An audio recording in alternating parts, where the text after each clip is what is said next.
Welcome back to My Money, your trusted space where smart investing meets real-world insights. Today, we take a deep dive into one of Sri Lanka's most talked about sectors, tourism. But this isn't just another optimistic outlook. This is a 2026 investment reality check. After years of economic turbulence, policy shifts, and global uncertainty, Sri Lanka's tourism industry is once again gaining attention from local and foreign investors. Visitor numbers are rising, hotel developments are restarting, and the government is pushing aggressive promotion strategies. But here's the real question. Is tourism in Sri Lanka truly a profitable investment in 2026, or just another cycle of hype? In this episode, we break it all down. The actual recovery status of the tourism sector, key investment opportunities in hotels, villas, and experiences, hidden risks investors often ignore, and whether the current momentum is sustainable or short-lived. If you're thinking about putting your money into Sri Lanka's tourism industry, this is the reality check you cannot afford to miss. Let's get into it. You are watching My Money, your investment channel.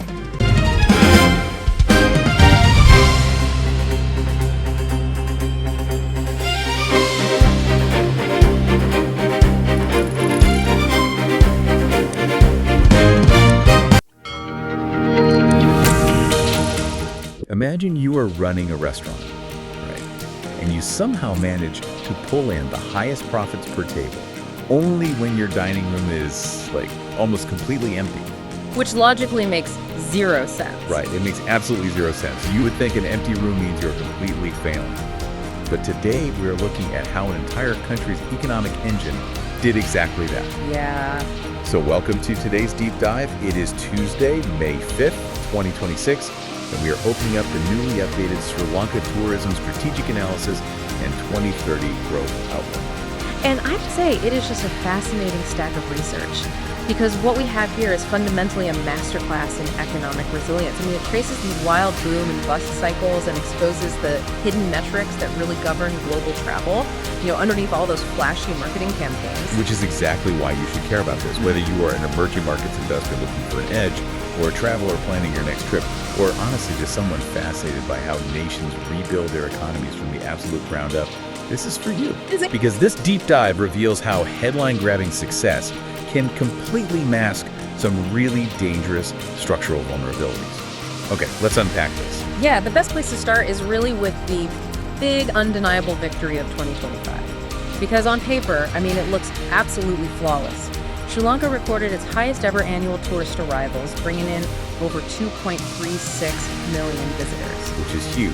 They beat their all-time pre-crisis record from 2018 by, I think it was 1.23%. Yep, that's the number. And they grew the sector by a massive 15.1% in a single year. And the part that really stands out to me is that they pulled this off while fighting off major physical headwinds. Right at the start of their peak season in late November of 2025, Cyclone Ditwa severely damaged infrastructure in the northeastern part of the island. Right, and yet the arrival numbers just kept climbing anyway. But to really appreciate that 2025 victory, you have to look at what this industry has actually survived over the last 15 years. It is not just a steady upward curve. Oh, not at all. It is a timeline of extreme trauma. You have the initial boom following the end of the Civil War in 2009. The country was finally opening up and tourism was just soaring. Yeah. But then that momentum hits an absolute brick wall with the Easter Sunday bombings in 2019. And just as they start to rebuild trust and get people flying back, the global COVID-19 pandemic shuts down the entire planet. Right. And then coming out of the pandemic, they are hit by the 2022 domestic economic crisis. Widespread protests, massive fuel shortages, political upheaval, basically a total collapse of the supply chain. Exactly the kind of environment that usually zeroes out a tourism sector for a decade. But this is where I found that incredibly counterintuitive data point in the research. During those crisis years, particularly around 2022, when absolute visitor volumes were collapsing to historic lows, the average spend per tourist actually went up. It is the empty restaurant phenomenon you mentioned earlier. Right. I was staring at the chart trying to figure out the mechanism. Like, how do you make more money per person when the country doesn't even have reliable access to fuel? Yeah. But as I read further, the logic just clicked. Yeah. During a severe crisis, the everyday tourists, the budget backpackers, the families looking for a simple beach getaway. Yeah. They just cancel. They reroute to Thailand or Bali because they are highly sensitive to logistical hassles. So who does that leave? It leaves a highly filtered, hyper-resilient demographic. The niche travelers, the people flying via private helicopter to an insulated luxury resort on the southern coast, or high-end wildlife enthusiasts who book a private safari 3 years in advance. Right, because they are completely insulated from a domestic fuel shortage. They aren't taking public buses. So while the absolute volume of people drops off a cliff, the few who do show up are spending at an extreme premium, and that artificially drags the mathematical average of tourist spending way, way up. Which means that elevated spending metric wasn't actually a sign of a healthy, thriving economy. It was a symptom of a highly distorted, extreme situation. Exactly. And I think that realization perfectly sets up the massive reality check sitting in the Q1 2026 data. Because if 2025 was a record-breaking triumph with 2.36 million visitors, the landscape in early 2026 is looking incredibly fragile. Fragile is the perfect word for it. In March of 2026, Sri Lanka saw a sharp 19.8% year-on-year drop in arrivals. Wow. Yeah, that is a nearly 20% drop in a single month, and that marks the first decline they have experienced since November of 2021. And the catalyst for that drop wasn't domestic, right? Right. The sources point to the Middle East conflict. Right, because global tourism never happens in a vacuum. If you think about your own travel habits or how global flight networks operate, a massive portion of Sri Lanka's high-spending European tourists do not fly direct. They rely on long-haul routing that connects through major Gulf hubs. Like Dubai or Doha. Exactly. So when conflict in the Middle East disrupts those flight paths or makes airlines cautious about airspace, it instantly chokes off the supply of European tourists. The pipeline just gets pinched. Yeah. And you see the financial damage immediately. I mean, cumulative Q1 2026 earnings dropped 15% year-on-year, landing at $954 million. Yeah. But honestly, as brutal as a 15% revenue drop is, it's not the metric in this report that made my jaw drop. The real bombshell is how they have been calculating their baseline revenue this entire time. You mean the SLTDA revision? Yes. The Sri Lanka Tourism Development Authority just revised its per-day tourist spending estimate. They officially downgraded it from $171 a day down to $148 a day, a 13% drop. Yeah. And the wild part isn't the drop itself, it's the reason. The previous $171 figure was based on an outdated survey from 2018. They were using 8-year-old data to calculate their current economic health. Wait, so part of the perceived financial triumph of the last few years was a mirage based on 8-year-old survey data. It really was. What's fascinating here is how bureaucratic inertia creates a completely false reality.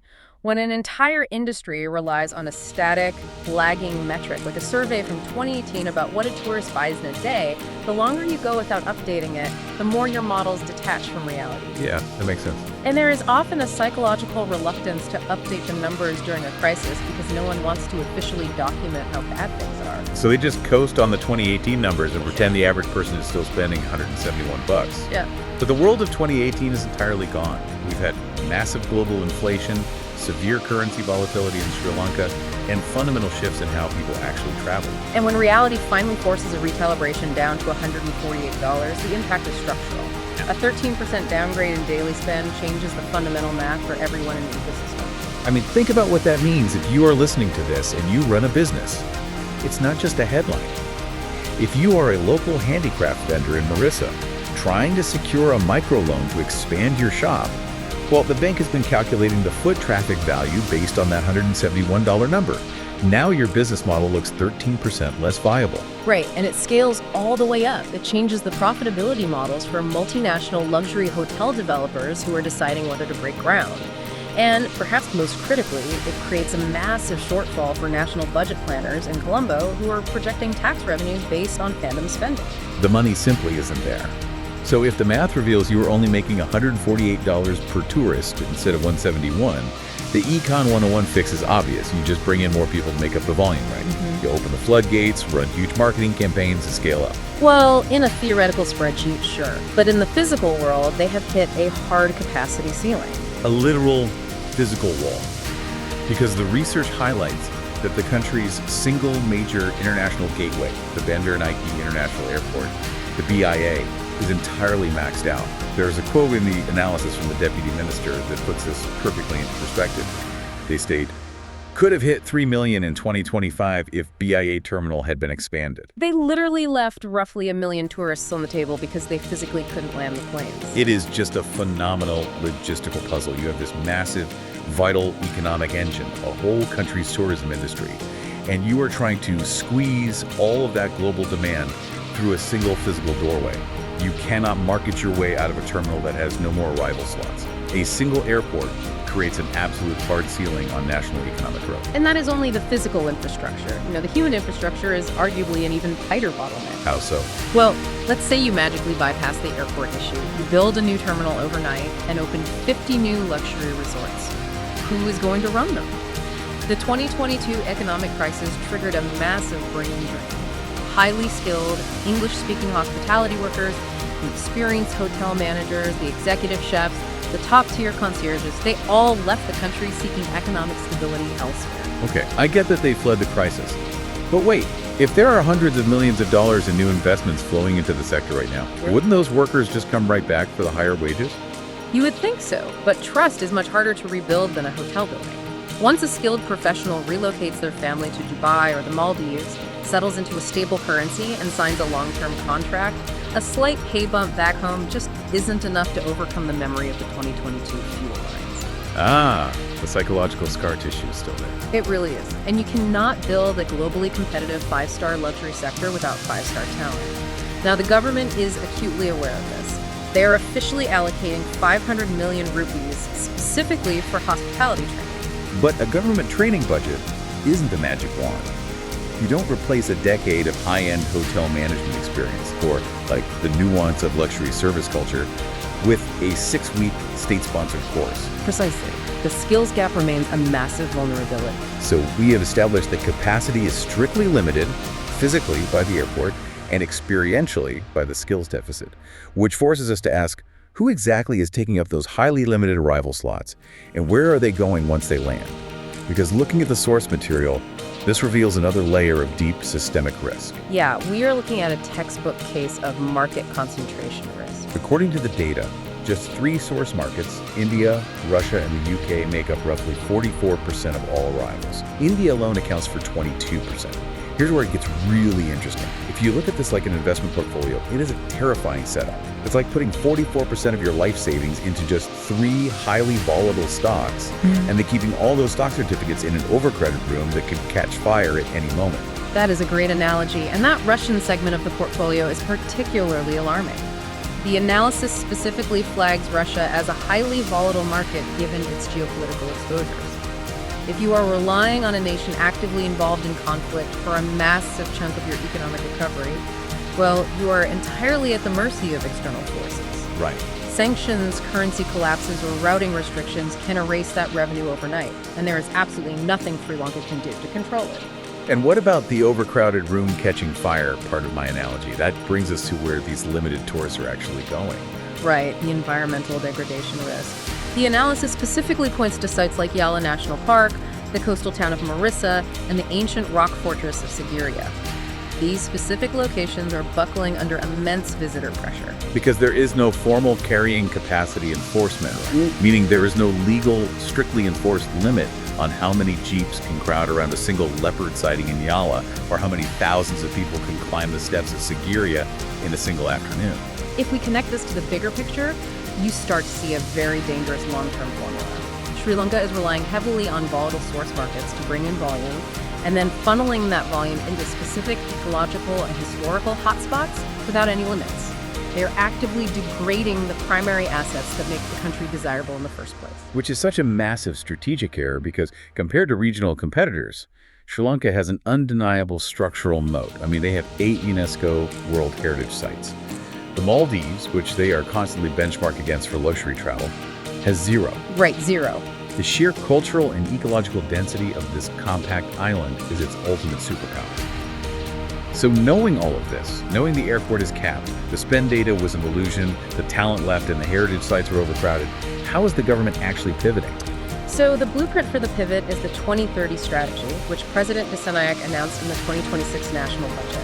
And the targets are highly ambitious. They want to hit 4 million annual arrivals and generate $8 billion in earnings by 2030.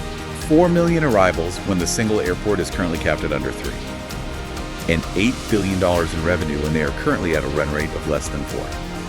That is a massive leap from the current reality. How do they plan to bridge that gap? By fundamentally shifting the economic model.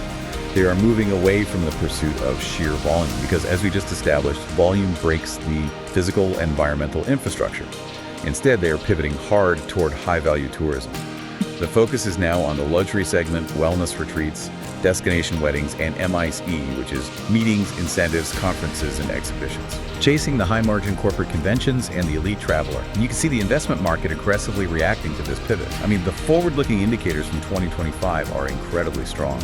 We saw 4,600 new rooms added, bringing the total registered capacity to over 58,000 rooms. The occupancy rate for 5-star hotels has recovered to 68%, which is very healthy. And the sector secured $329 million across 126 different investment projects. Yeah, the capital is absolutely flowing in. But there is a massive blinking red warning sign in the financial data for anyone looking to invest right now. The Colombo Stock Exchange, the CSE, lists the hospitality sector as currently trading at a price-to-earnings ratio, a PE ratio of 56.3x. For context, the 3-year historical average for this sector is just 12.2x. That is a staggering premium. It is. So what does this all mean? For those listening who might not look at stock valuations every day, PE ratio essentially tells you how much investors are willing to pay today for $1 of a company's future earnings. A ratio of 12.2 is fairly standard, but a PE ratio of 56.3, that is like buying a struggling local bakery for $10 million because you are absolutely certain they will invent the world's most popular cupcake next year. Exactly. It requires a perfect, flawless future to justify the price you are paying today. Does this mean the ship has already sailed for investors? Pretty much. It means the entire recovery and then some is already priced into the market. The easy money phase of the post-2022 recovery is fully dead. 2 years ago, you could buy a distressed hotel asset for pennies on the dollar just because the country was in panic mode. Now these hospitality companies actually have to deliver. They have to successfully execute this massive, high-value luxury pivot, fill those new 4,600 rooms with ultra-high-spending guests, navigate the Middle East flight disruptions, and somehow fix the talent shortage all just to break even on the current stock valuations. Right. It requires flawless execution in a sector that is historically defined by sudden, unpredictable shocks. Which brings us to the ultimate takeaway for you listening to this right now. What this deep dive really proves is that truly understanding a market, an economy, or even a travel destination requires you to actively look past the headline numbers. Yes, 2.36 million visitors in 2025 is a phenomenal record. But the real story, the actionable intelligence, lives in the structural truths underneath. It lives in understanding why a $148 spend downgraded derails local microloans. It lives in the physical ceiling of the BIA airport. And it lives in a stock market price for a perfect future that hasn't actually happened yet. And this raises an important question, something buried deep in the source material regarding future trends that we haven't resolved. Oh, what's that? Well, the government's official strategy is to push relentlessly for high-value, premium luxury travel and massive, expensive destination weddings. But the data also highlights the rapid rise of remote work tourism and digital nomads as a key driver of their future growth. Those two concepts feel completely at war with each other. That is exactly the puzzle to ponder. Can a single compact island successfully brand itself globally as an affordable long-term haven for digital nomads looking to stretch their dollars while simultaneously trying to be an exclusive, premium, high-spend luxury destination? I mean, it is incredibly difficult to be all things to all travelers, especially when your environmental carrying capacity is already strained to the breaking point. It really is. It's like trying to run an exclusive Michelin star restaurant and a massive all-you-can-eat buffet out of the exact same kitchen. It is going to be fascinating to see which identity wins out. Thank you for joining us on this deep dive today. Keep questioning the headlines, keep looking for the mechanisms underneath the data, and we will see you out there.